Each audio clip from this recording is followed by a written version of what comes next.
Welcome to Trending in Education, our second annual Don't Be a Turkey, Learn to Be Grateful episode. Dan Strafford is with me. Dan was here the first time we got this show together last year. Dan, welcome back. Thanks, Mike. Good to be here. Good to have you. It's been a little while, so it's always nice to get a little spaced repetition. Get some space, right? The forgetting curve, right when we're about to forget about you, you're back, top of mind. And as if you were not enough, Dan, we also have Melissa Griffith back with us. So Melissa, welcome back to Trending in Education, and welcome to your first ever thankfulness edition of Trending in Education. Thanks. I'm grateful to be here. Excellent. So if all goes according to plan, this will be dropping early in the morning of Thanksgiving. So for our most avid listeners, those of you who grab that download and want to listen to it right away, you may be listening to this over your Thanksgiving festivities in the U.S., those of us who are celebrating. And then for those of you international folks out there, you may just enjoy the curiosity of understanding how us Yanks are thinking about Thanksgiving. But one trend that we've been noticing for some time now, we talked about it last year, is this trend around gratefulness. And then a lot of the research that is out there is talking about the positive health benefits, the positive mental health components of gratefulness in line with things like mindfulness and growth mindset. There's almost this new awakening around a gratitude mindset and how some of these things can be learned. Maybe beginning with you, Melissa, what's your perspective on this? We haven't heard your take on gratefulness, on what it means to be thankful. And then 2020 has been such a crazy year on so many fronts. I think it's an interesting time to think about gratefulness, but any perspective from you? Yeah, I mean, I think before gratefulness was like, quote unquote, the trending thing to do, I think I've always had it as part of my life. So very early on when I was a teenager, I used to do yoga, and it's a very big part of yoga and meditation. And so it's a thing that even when I am at my lowest points, I tend to think about what do I have to be grateful for. I tend to do a lot of meditation around gratitude in the morning. It just makes you feel better about your life. So I think it's a great thing. And especially in 2020, I think I've been one of the few people in 2020 that goes, it's been bad. There are a lot of things I am thankful for this year because COVID sucks, but it did solve a lot of problems for me in my life. So yeah, and I'm born to social isolate. I was. Yeah, I want to get back into that a little bit as well. But before then, Dan, how about from your perspective?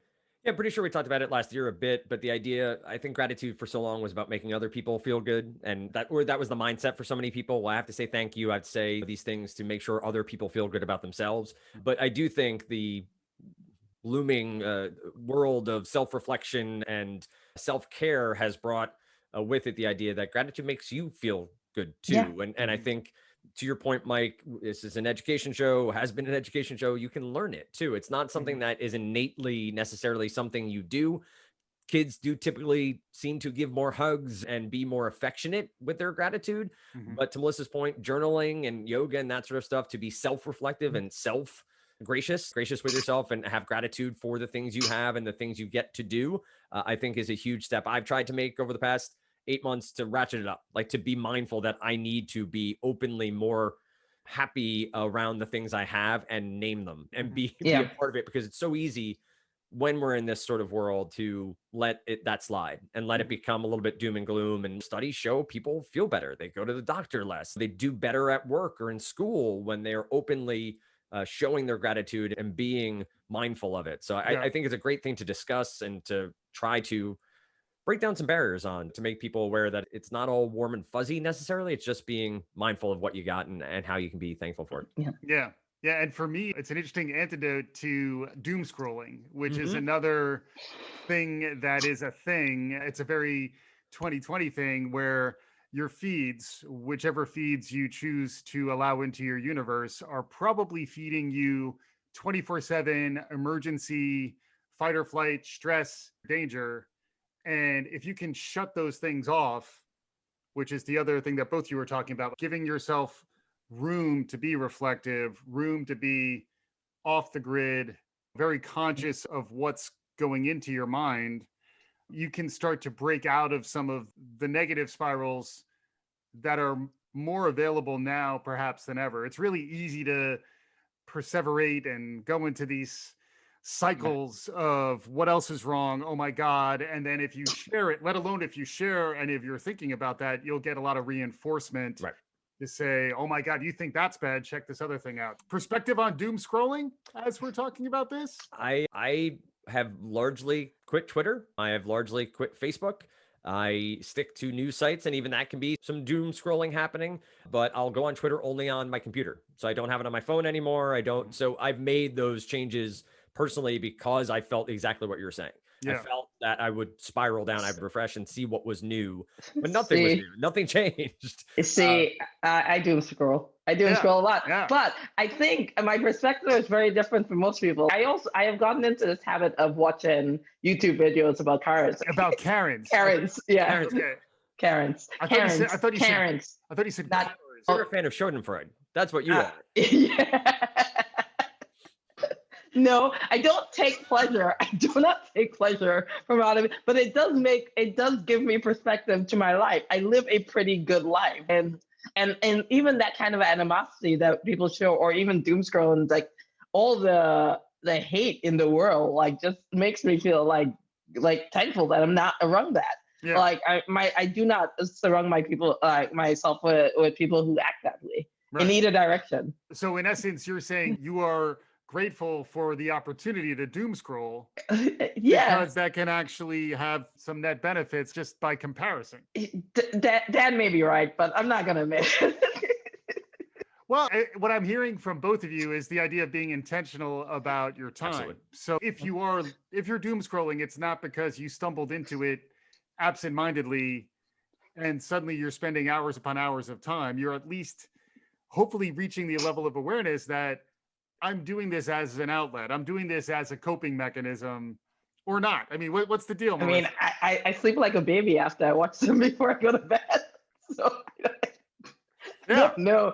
Then I'm gonna do some self-reflection. And that will be my self-reflection today. It's knowing limits, and to your point, it's not adversely affecting you, so there's no reason to. It's anything, right? Anything in moderation. You hear that cliche all the time. Mm-hmm. It doesn't affect you poorly. Me, I doom scroll before I go to bed. I don't sleep right away. It affects me where I need to actually detach from it, plug my phone in downstairs, head upstairs to go to bed, because just separating those things out has been a large thing. And I have to say, my wife is largely responsible for me even thinking gratitude is an important thing. Yeah. 12 years, she's done an amazing job with our kids. We do a grateful list before bed for them to try to calm them down and put a positive spin on the day, no matter what happened during the day. Mm-hmm. But I do think what I find intriguing for you, Melissa, is the doom scrolling.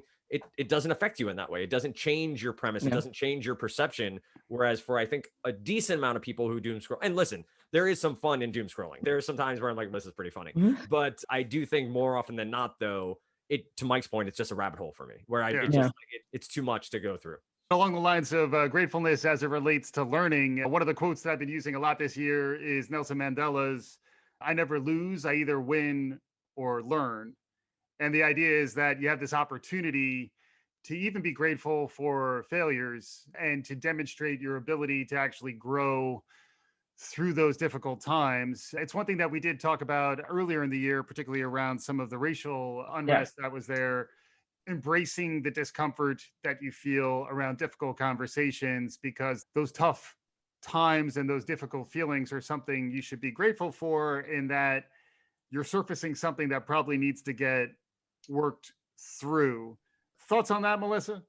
Yeah, I mean, I think that's exactly right. I think, as you well know, I had a hard time with a lot of the racial unrest earlier on in the year, but it forced me to self-reflect, right? And it forced me to think about it. And it forced me to have more open conversations with my friends and colleagues about it. And to be, even this time, and I'm horrified by where the world is right now in this moment, but I'm also using it as an opportunity to ask more questions. And I invite the other perspective, because I am most struggling with how you have a country that's so very divisive in this. And like, I look at it as every time, like I am obviously grateful that the Biden-Harris ticket won, Mhm. But I am super concerned. I keep pointing out to most people about the 73 million votes in Congress that voted for Trump and are so passionate, are now feeling exactly how we felt in 2016. And that shouldn't be like, you shouldn't have a nation that divided. So I think all of this is an opportunity to learn.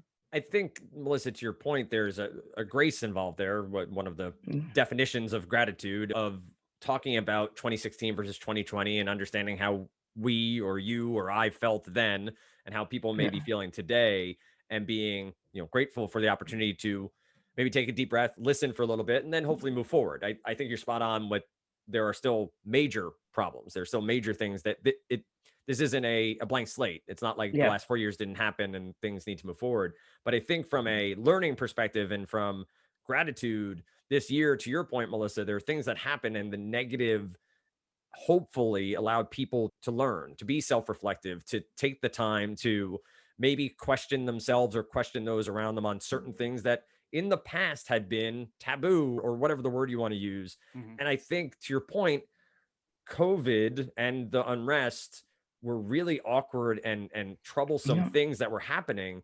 But I am, to an extent, grateful that COVID happened because of the family time I got. And now I'm over and done with it now. But I'm grateful that we had so much time together. And for the unrest, like, I'm grateful that people were out in the streets demanding change, and that caused uncomfortable conversations to happen. And that, I think, is, for a society, for a culture, I'm grateful that there are people out there who are willing to fight for what they believe in and to push conversations forward. And I think we're in a place now where people are getting more and more comfortable with that, getting more aware that it needs to happen. And that's the self-reflection to me. That's the being grateful for what we have and knowing what we want, and knowing where we want to go is a big deal. Right. Another thing we've talked about around thankfulness is being thankful for feedback and learning. Another thing to learn is to just accept feedback, particularly when it's critical, and be thankful for it. Melissa, I know that's something you and I have talked a lot about, but I've been reflecting more on that. Any perspective from you on that? It was a tough lesson. I believe we went through we did it mockingly, and it actually has become something I'm a lot more thankful for it. I used to say thank you for your feedback as a way to not say some other words, but truly, I think in my last, and it is when I have grown the most, is when I finally learned that feedback is not a bad thing. It's actually a good thing, and especially if you take it in the intent it's given, and you reflect on it. So I was joking with somebody the other day. I was like, look, my new perspective on feedback is, when you're telling it to me, I don't like it, but I realized that in about 2 minutes to 2 days later, I'm gonna internalize and reflect on it. So now I just accept it right away, because I know I'm going to come to the point where I accept the feedback. So it's easier to just in that moment, just release all the being judged that you're feeling. And I think that's an important fact. And I think, just going back to the whole even 2020 and the world, that's what I think a lot more people need to be able to do. Like, all the fights we're having, I don't think we are that far apart. I think we have locked in just for the sake of winning, because we do not like the other side winning all the time. And I think that's not going to change unless we start to accept, like, where we are as a country, where we need to go. Yeah. Right, together. Especially as we continue to gravitate to these media formats, see previous discussion about doom scrolling that really try to find conflict and outrage as the main driver of our energy. I think we talked a little bit in the past about the Social Dilemma documentary that was really interesting. It's out on HBO, and a lot of Silicon Valley insiders who have now broken with the Facebooks and the Googles of the world to say that the whole incentive structure around those platforms is about provoking engagement. Frequently, that engagement is negative emotions like anger, like outrage. So I do think there's real hunger for something new and different. And part of what's been new and different, to your point, Dan, I think has been spending time with that very small group of people you are personally, physically connected to. And how I think all of that has forced us to shift our mindsets, our perspectives. And I think it's made us all much more reflective. So that's why I think maybe the the celebrations tomorrow will be less over the top, but I think the level of genuine reflection and genuine appreciation for the people in our lives, I think may even be greater. It's funny you bring up the people around us, right? Because I've been thinking a lot over the past few months about my neighborhood and my block mainly, and not a pod, but we have a group of kids who all play together and have been playing together fairly regularly. The parents are close. We would do happy hours in the street during the summer, socially distant, but just to get to know people. And it's very intriguing to me how everyone's gone virtual, right? Everyone's on Zoom, on Meet, on web, whatever it might be. But I feel like COVID has brought back the neighborhood. Like, Yeah. has brought back the connective tissue, because you're not running off to soccer and to piano and to Irish step dance and to baseball, and like your kids aren't zooming all over the place. They're home. Yeah. And so there's been this new sort of connection for this neighborhood and for these kids that I don't think would have been there if this didn't happen.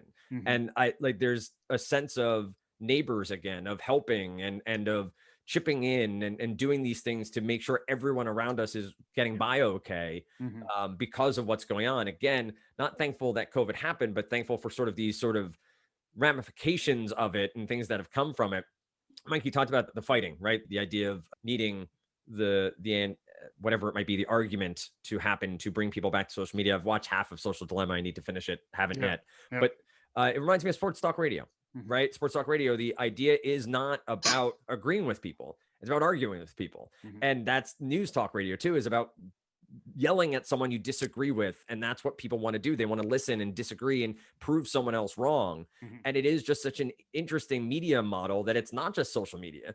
It's been around for a long time. Yeah. It just is now being refined to these algorithms and to these alerts and to these reminders to, Mhm. oh, you got to check back in. You got to check, you got Yeah. to check again. And it's just that cycle has really become hyper in the way it goes. Yeah, that's a ridiculous point, Dan. I completely disagree. I commend you on that point. I know Mike was being sarcastic, but I commend you on that point. What I will say though is I don't feel it. I really don't feel it anymore. I don't feel the need to be right in my life anymore. Oh, I And feel the need was. to be right. I just don't feel the need to argue with people to prove I'm right. No, but I don't. I remember like Mike and I have known each other for a long time. We used to have some ridiculous arguments for Yeah. the sake of having ridiculous arguments Mhm. just to win. I actually think I've lost my ambition. I just no longer, it's not important to me anymore. And when you're talking about neighborhood, I don't leave my house. Again, people, isolation is key to Yeah. containing the virus. I'm there. You guys, good luck to you and your pods. but I will say this though, Zoom has helped me rein in on who I actually want to speak to and who I don't want to speak to. And so I tend to have conversations with people who are not agreeing with me, but I can learn from. That's the people I tend to gravitate to all the time. And I think that's the important aspect. And I think if anything can come out of this year, or anything could come out of doom scrolling and all these crazy things, is that we move to a world where people realize that the way forward is to actually understand someone else's perspective, Mhm. not just wait to make your own point. Yeah. That's great. So it's something I deal with my kids a lot, Yeah. where if they say something, ask a question, maybe I say no. I say no a lot. And they already are jumping to the next thing without listening to my explanation. Mhm. I have to, hey, wait and listen and Yeah. hear. Do Mhm. both Yeah. actively. And Yeah. to your point, I think over the past few years have gotten a lot better about not needing to argue everything. I Yeah. don't need to be right. I don't need to lead like on a meeting or in the house, or I can take a step back and let other people do what they need to do. And I think that's listening and hearing. It's Yeah. being active in the art of shut your mouth, take a breath, listen to what other people are saying. And to your point about understanding other people, that's the way to do it. You have to listen first. You have to hear Yeah. what they're saying and not worry about, oh, I'm going to make this counterpoint. I'm not going to listen to them anymore. I think that's brilliant. I think that's a great point of a way to be more focused on being thankful and have gratitude for what's going on is by listening more and hearing more of what people have to say. Yeah, and also understanding the power of silence. You don't always have Yeah. to fill those gaps. Sometimes, particularly if there's several people in a conversation in a Zoom meeting or something, and maybe you're one of the more talkative members of the call, if you try to go against your own pattern. So if you typically talk a lot, talk less. If you typically don't talk, force yourself to talk more. And in the aggregate, those conversations are going to be more fruitful because you're actually going to discover new things. You're going to hear from Yeah. people who typically don't feel comfortable talking. And I think it ultimately elevates everybody's game.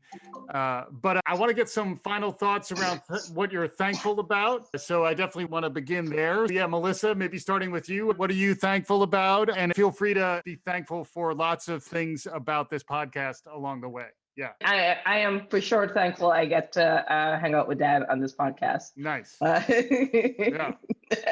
And me too. It's not funny. It's true. It's true. Like that is one of my favorite people. No, I am thankful. Like Dan said it too. I am thankful. I got to spend a lot more time with my family this year, so I'm very grateful for that. I learned to cook a lot more this year as well because we came together to do that. So I'm thankful for that. I've realized what is important this year a lot more.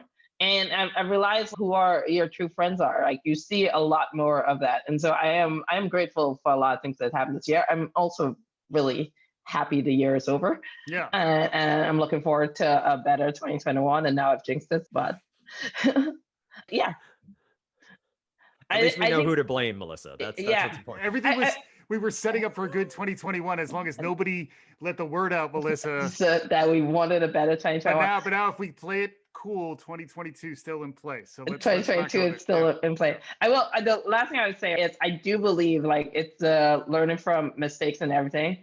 And learning from scars that you get, like this year, the racial unrest, the divided country. I am hopeful that Biden and Harris lead from the center, not because I am such a centralist, which I am, in fact, but because I think it actually will bring both sides together versus being much more of let's just pay them back for everything they did for the last 4 years. Yeah. That's going to be the worst possible outcome. So I'm glad because if anyone can do it, I think Biden can. And so I'm hopeful to see that. There you go. Dan, concluding thoughts? Yeah, there's so much I am thankful for. I am thankful that we get to talk still, Melissa and Mike, as the world has changed and our lives have changed. To be able to come back together and talk about things is always great.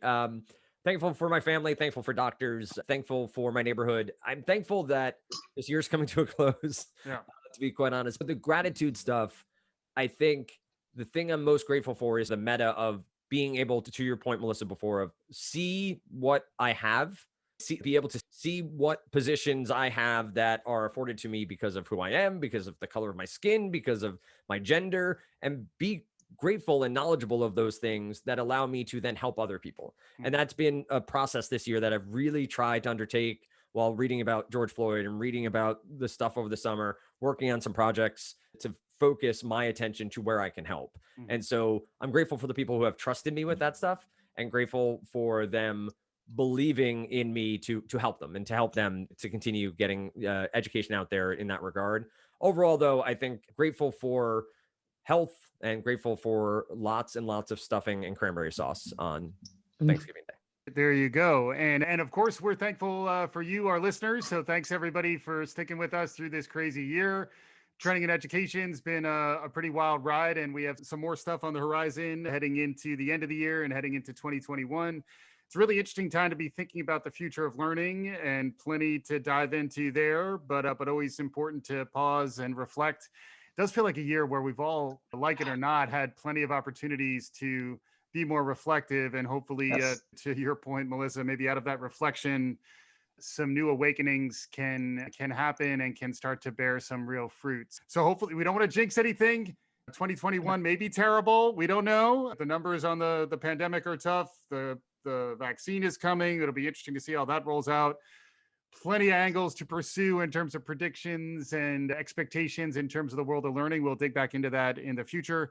But hopefully our listeners, y'all can enjoy a little bit of time to recharge and restore yourselves, take care of yourselves, and continue to listen. And I'm very thankful and grateful for both of you and your contributions to the show over time. And with that, I think we'll wrap. So happy Thanksgiving for those of you in the US. And thanks to everyone for listening. If you like what you're hearing, show your gratitude by writing a review, share it with your friends, and we'll be back again soon on Trending in Education.